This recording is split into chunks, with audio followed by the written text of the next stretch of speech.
तो last class में हमने बात की थी, हमने ओरल कैविटी स्टार्ट की थी और हमने बोला था कि इस क्लास में ओरल कैविटी खत्म करेंगे। तो लास्ट क्लास में मैंने इनामेल बता दिया था कि इनामेल क्या होता है, कहां से रिलीज होता है, ठीक है, कहां ओरिजिन होता है, कैसा ओरिजिन होता है, ठीक है। तो इस क्लास में हम थोड़ी थोड़ी चीजें और देखेंगे और इसको खत्म करेंगे। टाइप्स ऑफ टीथ देखेंगे, डेंटल फॉर्मूला देखेंगे। तो सबसे पहले हम स्टार्ट करते हैं। अच्छा, एक चीज आपको पता होगी, वैसे मैंने बताया नहीं पर आपको पता होगी और बता देता हूं कि hardest substance of human body, hardest substance of human body is क्या है? इनामेल, जो कि कैसा ओरिजिन होता है? Ectodermal in origin. Enamel hardest substance है बॉडी का, ठीक है। किसी को कोई दिक्कत? कहां से रिलीज होता है? एमिलोब्लास्ट सेल्स, ठीक है। एमिलोब्लास्ट सेल्स रिलीज करती हैं इसको। अब अगली बात करते हैं हम डेंटल फॉर्मूले की। डेंटल फॉर्मूला बेसिकली एक रिप्रेजेंटेशन है, ठीक है। रिप्रेजेंटेशन है कि टीथ को कैसे रिप्रेजेंट करें, कौन कौन से, अगर हेट्रोडोंट टीथ हैं तो आप कैसे रिप्रेजेंट करोगे। तो बेसिकली हम इसको रिप्रेजेंट करते हैं I, C, P, M upon I, C, P, M। ये अपर जॉ के हाफ पार्ट को रिप्रेजेंट करता है। अपर जॉ हाफ पार्ट, जैसे मान लो ये अपर जॉ है मेरा, ठीक है, सबका अपर जॉ यही होता है, क्लियर है। तो अपर जॉ के हाफ पार्ट को यहां बीच से देखो, आपके जो आगे के दो इंसीजर से, एक इंसीजर से एक साइड की तरफ काउंट करो, आइदर लेफ्ट और राइट, ठीक है, तो आपको मिल जाएंगे अगर हम ह्यूमन डेंटल फॉर्मूला की बात कर रहे हैं तो। और सेम हम बात करते हैं ये इसके लिए, ये लोअर जॉ के लिए, ठीक है। किसके लिए? Lower jaw half part. अब आप पूछोगे सर इसका फायदा क्या होगा हमें? तो फायदा अभी बताऊंगा क्या होगा, कैसे होगा। हमें टोटल नंबर ऑफ टीथ कैसे पता चलेंगी, कितनी होती है किसी भी ऑर्गेनिज्म में, सिर्फ डेंटल फॉर्मूला देख के, ठीक है। तो आप मुझे बताओ कि लेफ्ट हाफ से काउंट करना स्टार्ट करो। ह्यूमन डेंटल फॉर्मूला एडल्ट का बता रहा हूं मैं, एडल्ट ह्यूमन डेंटल फॉर्मूला, ठीक है। आप बताओ, आप लेफ्ट की तरफ चलो अपर जॉ में, ये बताओ कितने इंसीजर हैं? 2 हैं क्या? किसी के 3 भी हैं? 2 ही होंगे सबके यार, 2 हैं, कॉमा कैनाइन कितना है? 1 है। प्रीमोलर 2 हैं और मोलर कितने हैं? 3 हैं। तो 2 1 2 3 अपॉन लोअर जॉ में भी काउंट करो, सेम होंगे 2 1 2 3। अब आपको अगर टोटल नंबर ऑफ टीथ्स निकालनी है कि कितने होंगे, तो सिंपली इनको ऐड कर देना है। कितने हो जाएंगे ये बताओ ऐड करके? 8 अपॉन 8। तो ये हाफ हाफ पार्ट हो गए अपर जॉ और लोअर जॉ के, क्लियर है? किसी को कोई दिक्कत? ठीक है, इसको मल्टीप्लाई कर दो 2 से और नीचे वाले को भी मल्टीप्लाई कर दो 2 से। कितने हो जाएंगे?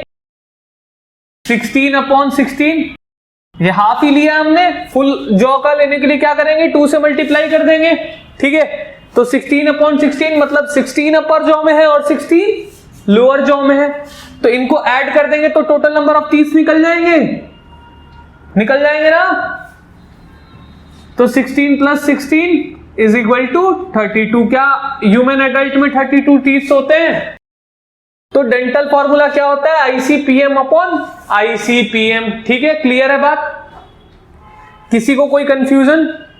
निकाल लोगे किसी का भी ICPM दे रखा हो तो उसमें कितने नंबर ऑफ टीथ्स हैं, ठीक है। चलो आगे बढ़ते हैं।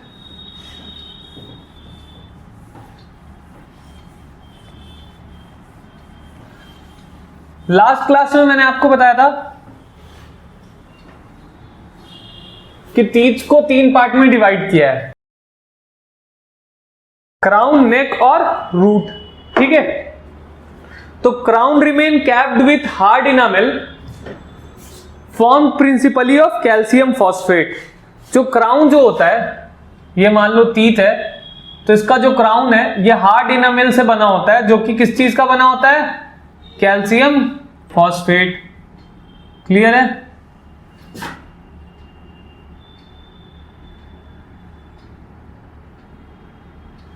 किसी कोई दिक्कत?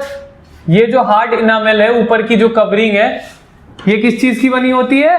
कैल्शियम फॉस्फेट की। तो लिख लो, crown is covered with hard enamel made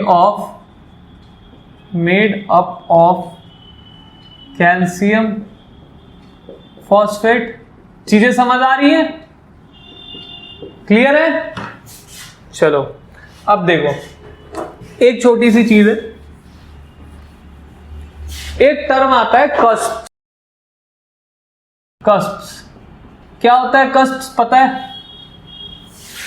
cusp देखो बताता हूं। ये मान लो आपकी टीथ है, मोलर और प्रीमोलर, कोई सी भी।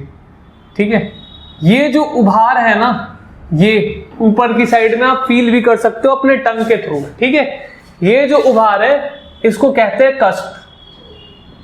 कस्प।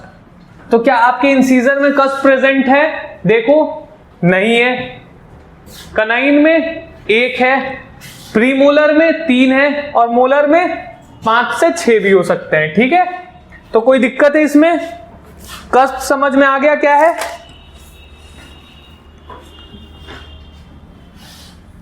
चलो अब अगले में चलते हैं। अगले टॉपिक में हम देखेंगे कि एलिफेंट, हाँ एक चीज और, एलिफेंट का टस्क, एलिफेंट टस्क जो होता है वो क्या होता है? एक मॉडिफाइड इंसीजर होता है, मॉडिफाइड इंसीजर। ठीक है, क्लियर है? ठीक है, एलिफेंट जानते हो सारे के सारे। ठीक है, और वॉलरस, वॉलरस जानते हो क्या? वॉलरस कौन सा जानवर होता है? वॉलरस, सील देखा है? वॉलरस टस्क, सील को ही वॉलरस कहते हैं। ठीक है, walrus tusk is modified canine. Clear है?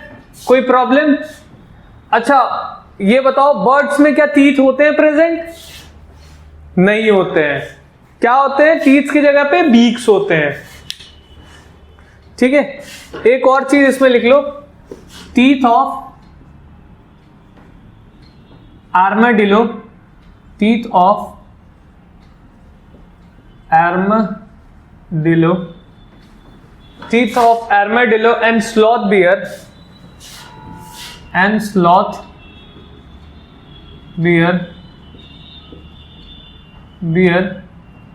has no enamel।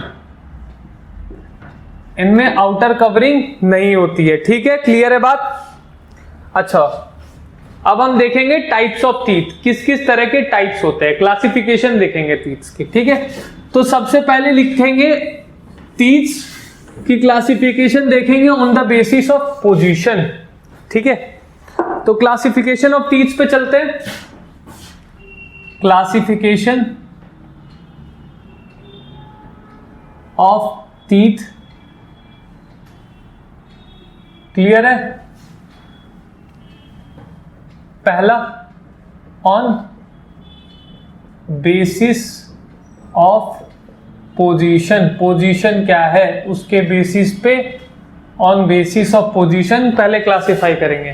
तो क्लासिफाई करेंगे पोजीशन के बेसिस पे। पहला लिखेंगे एक्रोडोंट, दूसरा प्लूरोडोंट और तीसरा थीकोडोंट। पहला एक्रोडोंट, दूसरा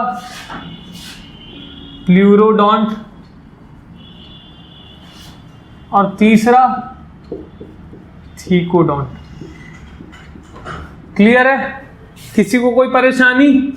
एक्रोडोंट, प्लूरोडोंट, थीकोडोंट। अब हम देखेंगे एक्रोडोंट, प्लूरोडोंट और थीकोडोंट क्या है। अब देखो, एक्रोडोंट ऐसे टीथ्स होते हैं जो कि फ्री सरफेस पे अटैच होते हैं। मान लो ये फ्री सरफेस है, ठीक है, इस पे ऐसे ऐसे ऐसे ऐसे टीथ्स अटैच है। प्लूरोडोंट ऐसे टीथ होते हैं जो लैटरली अटैच होते हैं। मान लो ये सरफेस है और इस पे इस तरह से अटैच है, ठीक है, लैटरली अटैच है। और थीकोडोंट वो होते हैं जिनके लिए प्रॉपर सॉकेट होता है, ठीक है, जैसे ह्यूमन टीथ, ठीक है, इसमें टीथ है। क्लियर है? रूट कैप होता है, ठीक है, सारी चीजें होती है, इनके लिए जॉ होता है, प्रॉपर सॉकेट में एम्बेडेड होते हैं, ठीक है। तो एक्रोडोंट में लिख लो आप कि teeth are attached to free surface, teeth are attached to, teeth are attached to free surface, ठीक है। प्लूरोडोंट में क्या लिखोगे? Fixed, teeth are fixed to lateral surface of jaw ridges, teeth are fixed to lateral surface of jaw ridges। Clear है? और अगला thecodont. तो thecodont में क्या होता है? Teeth are embedded in socket and well develop roots, ठीक है। तो टीथ कैसे होंगे? एम्बेडेड होंगे सॉकेट में। Teeth are embedded in socket and have well developed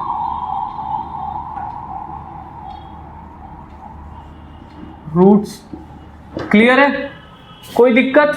अब इसका एग्जाम्पल देखते हैं। इसके एग्जाम्पल क्या हो जाएंगे, आप और क्लियर हो जाओगे। फिशेस, एम्फीबियंस,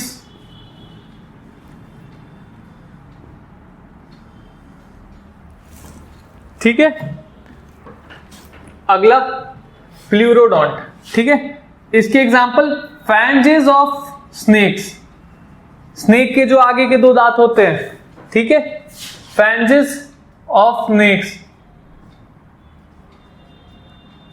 ये कैसे होते हैं? प्लूरोडोंट। और ह्यूमन के, इसके एग्जाम्पल क्या हो जाएंगे? ह्यूमन। तो कैसे दांत हो गए ये? Thecodont.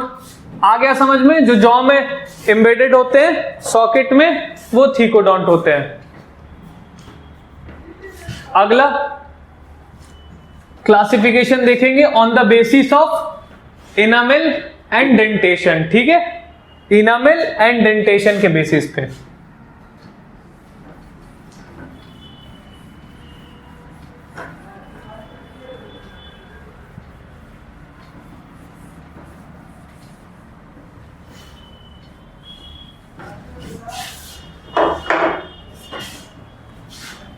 Second, on the basis of enamel and dentation। Enamel और डेंटेशन के बेसिस पे टीथ चार तरह के होते हैं, ठीक है, ब्यूबोडोंट, लोफोडोंट, सेलेनोडोंट एंड सीकोडोंट, ठीक है। ब्यूबोडोंट, लोफोडोंट, सेलेनोडोंट और सीकोडोंट।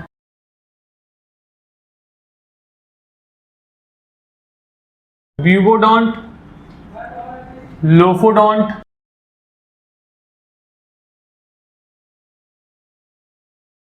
सेलेनोडोंट, सीकोडोंट। अब नेक्स्ट क्लास में हम इसको ब्रीफ में जानेंगे कि ये होती क्या क्या चीजें, ठीक है। ह्यूमन टीथ देखेंगे और इस टॉपिक को खत्म करेंगे। Thank you so much.